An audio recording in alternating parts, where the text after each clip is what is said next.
শুভ সকাল বন্ধুরা, সবাই কেমন আছেন? আমার নতুন আরেকটি ব্লগে আপনাদের সবাইকে স্বাগত জানাই।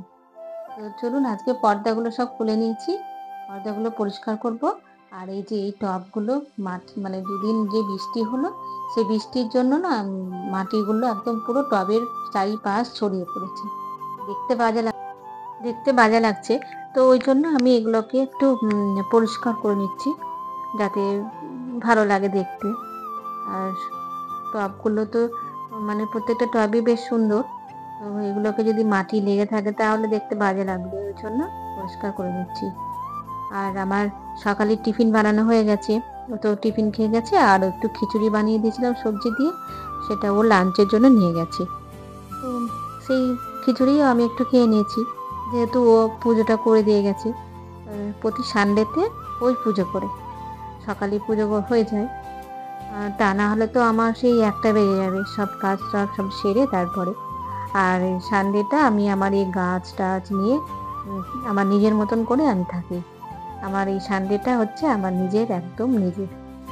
তো সেই গাছগুলোকে পরিষ্কার করি, গাছে সার দেওয়া, গাছের মানে যা যা হয় ইত্যাদি যেগুলো হয় আর কি, গাছকে নিয়ে যেগুলো করা উচিত সেগুলোই করি। আর গাছের জন্য বেশ ভালোই সময় দিতে হয়। অতটা সময় হয়তো আমি পারি না দিতে। অনেকেই আছেন যে প্রতিদিনই দুবেলা গাছ নিয়ে চর্চা করে। আমার সেটা হয়ে ওঠে না। প্রতিদিন আমি জল দিই, আর গাছগুলোকে একটু খুঁড়ে দিই, গাছের মাটিগুলো। তা না হলে আমার একদম প্রতি সানডেতেই আমি গাছের এইরকম চর্চা করি, কাটিং করি। আর ওই তো চলুন, গাছগুলোকে তো পরিষ্কার করে নিচ্ছি, এবার গাছে আমি জল দেব। কালকে সকালে জল দিয়েছিলাম, আর আজকে জল দেবো। কালকেও খুব রোদ্দুর হয়েছিল, আজকেও তো দেখে মনে হচ্ছে ভালোই রোদ্দুর হবে। সকাল থেকেই রোদ্দুর। কালকে যে সকালে বৃষ্টি হয়েছিল তারপরে কিন্তু সারাদিন রোদ্দুর হয়েছিল, আর আজকেও তাই। আর সকালের বৃষ্টির জলটা এখানে আসেনি এই টবগুলোতে, তো সকালে ওই জন্য জল দিতে হয়েছিল।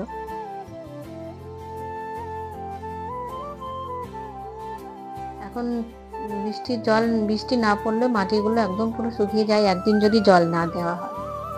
তো এরপরে আমি আবার নিচের গাছগুলোতে জল দিতে যাব। সকালে দেওয়া হয়নি, যেহেতু ফুলটা ওই নিয়ে এসেছে।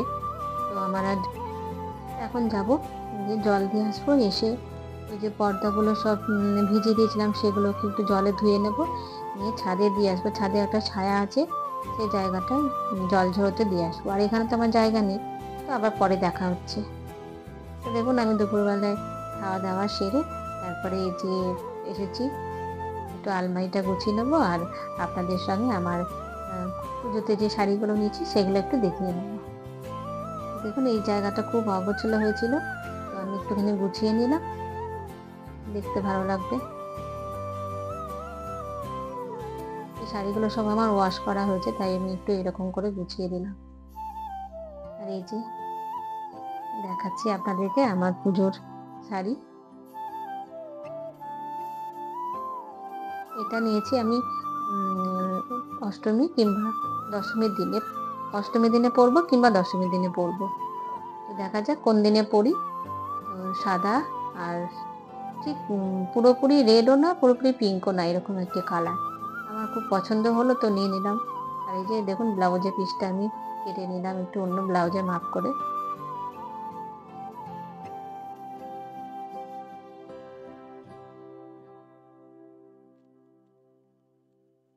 তো তারপরে আমি আমার অন্য শাড়িগুলো দেখাচ্ছি।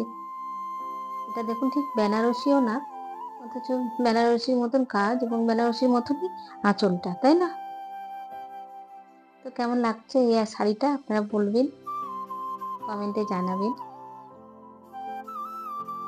শাড়িটা একটু ভাঁজ করে নিয়ে আমি অন্য শাড়িটা দেখাচ্ছি। এই যে এই একটা শাড়ি নিয়েছি, কালারটা খুব দেখেই আমি নিলাম। এটাকে অর্গেঞ্জাও বলছে কেউ, আবার কিন্তু শাড়িটার গায়ে লেখাই আছে মসলিন।